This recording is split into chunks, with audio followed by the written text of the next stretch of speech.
there. Hey, I'm JJ. I'm Tyler. Welcome to the dungeon again. Again. It's the cellar.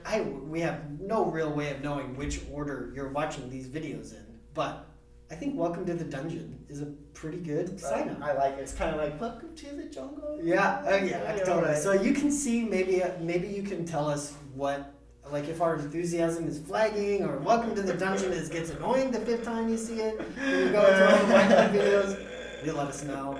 We're workshopping. All right. Yeah. This is the second one we've recorded, so this might be the first one you're watching. Okay. We'll just have to wait and see. All right. All right. Let's talk about Cuvée Artemisia. Awesome. All right. 2020. Yep, 2020. You guys will have tried the 2019 before. This is the sophomore iteration. That's right. Of our Estate Red Mountain Reserve white wine. Instead of using that kind of boring and long name on the wine, we call it Cuvée Artemisia. Love it. Yeah. All right. So white wines on Red Mountain are exceedingly rare and also, ironically, delicious.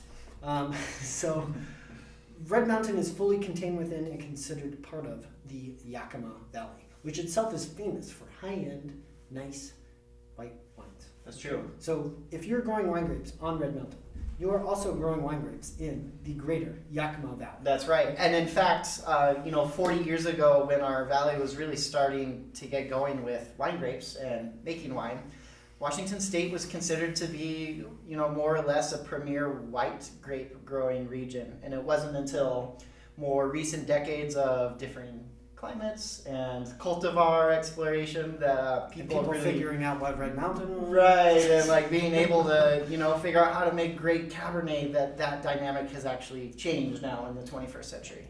So at Kiona, we grow 20 different cultivars, all told, which is a lot. Most of that is Cabernet, but we actually grow a fair amount of white cultivars. We do.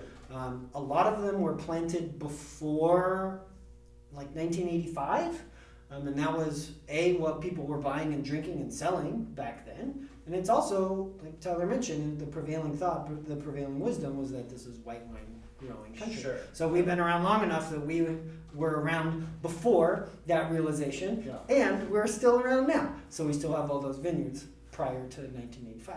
So that means we have Chenin Blanc, Chardonnay, Riesling, Roussanne, Viognier, Semillon, Sauvignon Blanc. Oh, that's good. What am I you missing? got them. Gewürztraminer. Gewürztraminer. Oh, can't Gewürztraminer. Okay, so we actually bought a vineyard in 2019. It was a long-standing vineyard planted by Fred Arts, and we purchased that vineyard a couple of years ago. Along with that purchase came new cultivars for us here on the hill. That we have not previously grown ourselves. Yeah. On Red Mountain. Yep. We had them in the Columbia Valley, Yes. Mm-hmm. but never on Red Mountain. That's And right. that is namely Sauvignon Blanc and Semillon, Semillon. the famous white wine cultivars of Bordeaux. That's right. So we added those cultivars to our repertoire and decided that we needed to make a high-end Red Mountain white wine. Yeah, there you go. And you may know that we actually make a single cultivar Sauvignon Blanc as well. What's really fun about Cuvée Artemisia is that there's no formula or recipe for how it's made every year. That's quite true with our Red Mountain Reserve red wine as well. So for me as a winemaker, it's super exciting to be able to see the different types of material that I have for the vintage coming in and treat them accordingly to really just make the best white wine that we can. This wine has no holds on it, and I'll ferment it many different ways in many different types of vessels. For example, in clay amphora, neutral and new barrels, maybe stainless steel. All of those different varieties may come with or without malolactic fermentation, which makes the wine a little bit softer and more buttery.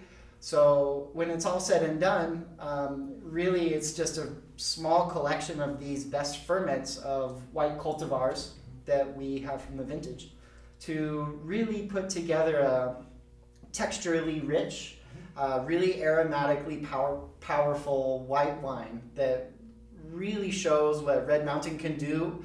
We have really cool nighttime temperatures during our growing season, and it's really the saving grace that we have to preserve our white wine quality here on Red Mountain, which today in 2022 is known more for red cultivars, right? So.